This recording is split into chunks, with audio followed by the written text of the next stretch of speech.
ಮಲೈ ಕಲಿಯೋಣ. ಇಂದಿನ ವಿಷಯ ಅಡುಗೆ ಕ್ರಿಯೆಗಳು. Sediakan. ತಯಾರಿಸುವುದು. Masak. ಅಡುಗೆ ಮಾಡುವುದು. Potong. ಕತ್ತರಿಸುವುದು.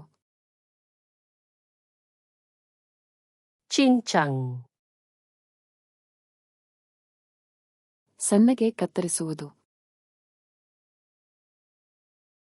Hiris. ಹೋಳು ಮಾಡುವುದು.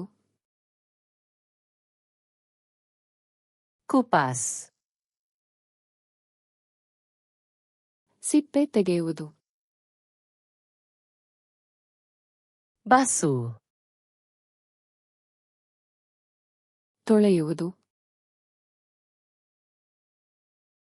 Bilas. ಕಳೆದು ತೊಳೆಯುವುದು. Keringkan. ಒಣಗಿಸುವುದು. Rebus. ಕುದಿಸುವುದು. Goreng. ಹುರಿಯುವುದು. Bakar. ಬೇಕ್ ಮಾಡುವುದು. Panggang. ಗ್ರಿಲ್ ಮಾಡುವುದು. Kukus. ಆವಿಯಲ್ಲಿ ಬೇಯಿಸುವುದು. Kacau.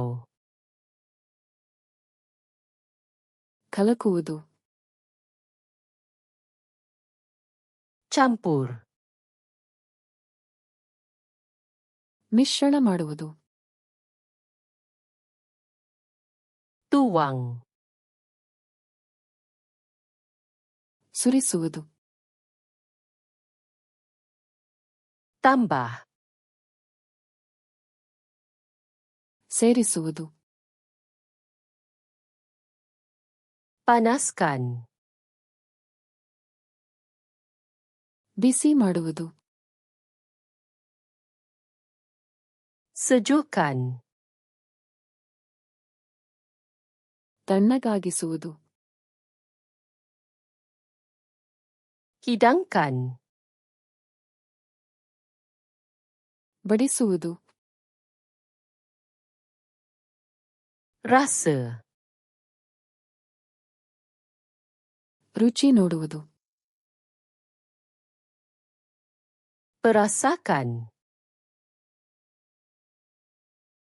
ಮಸಾಲೆ ಹಾಕುವುದು. Toskan.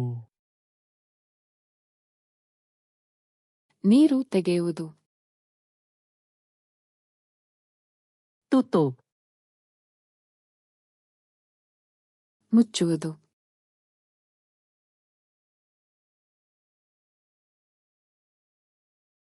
Sejukkan.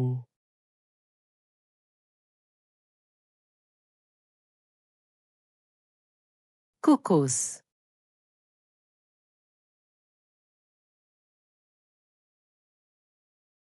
Hidangkan. ಈ ಪದಗಳು ನಿಜವಾಗಿಯೂ ನೆನಪಿನಲ್ಲಿ ಉಳಿಯಬೇಕೆ? ಫ್ಲಾಶ್ ಕಾರ್ಡ್ಸ್ನ ತೆರೆಯಿರಿ ಮತ್ತು ಈ ಸೆಟ್ ಹಾಗೂ ಇತರ ವಿಷಯಾಧಾರಿತ ಸೆಟ್ಗಳನ್ನು ಉಚಿತವಾಗಿ ಅಭ್ಯಾಸ ಮಾಡಿ. ಲಿಂಕ್ ವಿವರಣೆಯಲ್ಲಿ ಇದೆ.